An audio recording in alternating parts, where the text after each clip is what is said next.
Well, there might have been an announcement to end Victoria's lockdown over the weekend, but very little changes other than the curfew. Don't buy the spin from the Premier would be my advice.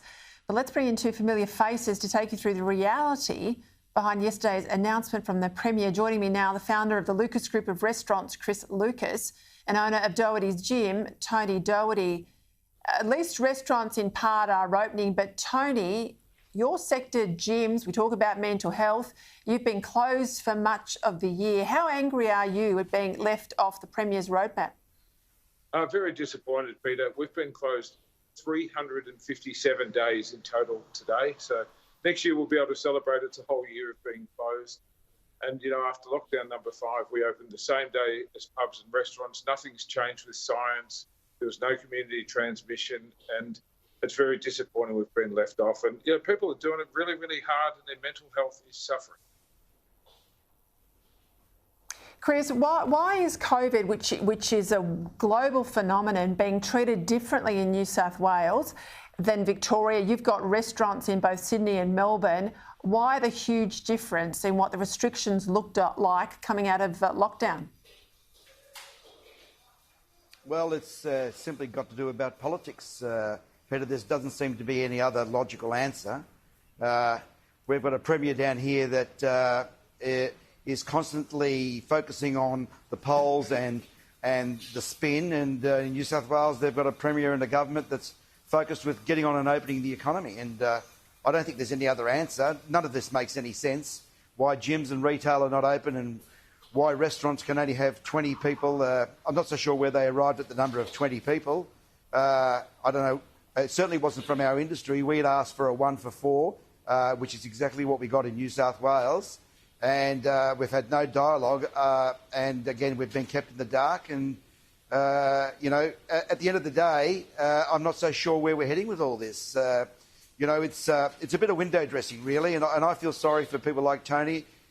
Retailers. In fact, I feel sorry for Melbourne at large. We've been locked down now for 260 days, and I would have hoped that the Premier would have thought it that appropriate that he accelerates the opening rather than crab crawl to some sort of pseudo de facto opening, which really is only an opening in terms of the terminology, not realistically. Yeah, I'll make the point for people at home. On Friday, I can fly to Sydney, for example, have a lovely weekend in Sydney, come back to Melbourne, but I can't go down to Geelong to visit my mother. That's how inconsistent these rules are. But to you, Tony, you know, I can go to a hairdresser on Friday and they can blow hot air around and, you know, push COVID around the salon if it's in the salon, but I can't go to a gym. How does that make sense? I mean, I think gyms are some of the cleanest places I've ever been in.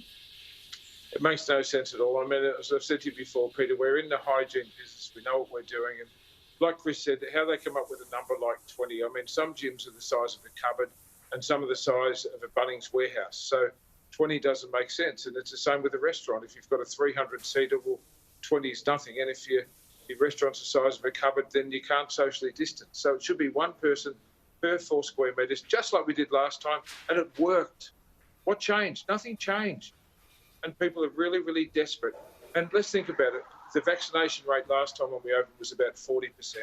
It's up to 80%. So we've done it better.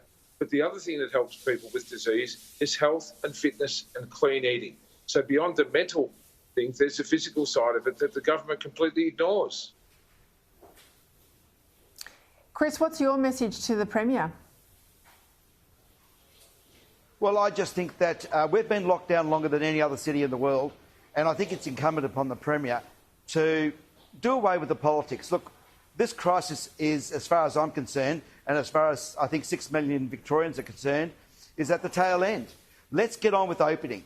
Let's drop the spin. Let's drop the politics. Let's get on with the business of rebuilding this community, this shattered community, the businesses like Tony's, the businesses like mine, the 200,000 young employees in hospitality who are desperate to get back to work, and the 6 million Victorians that have been in curfew and lockdown for 260 days. We're over it. And not only are we over it, I think the Premier should acknowledge the damage that's been done. Try and show some sympathy towards what's been done to the community. We're not looking to blame anyone, but we just need to get open. And we need to do it properly, and we need to do it in a business-like way. Follow the New South Wales model. If it's good enough for New South Wales, it's good enough for us. And I'd like to leave you with one more thought, Peter. Where does this leave us in 2022? In 2020, he said to us that we wouldn't be bouncing in and out of lockdown in 2021. That's exactly what's happened. So we need some assurity that 2022 isn't going to be the same.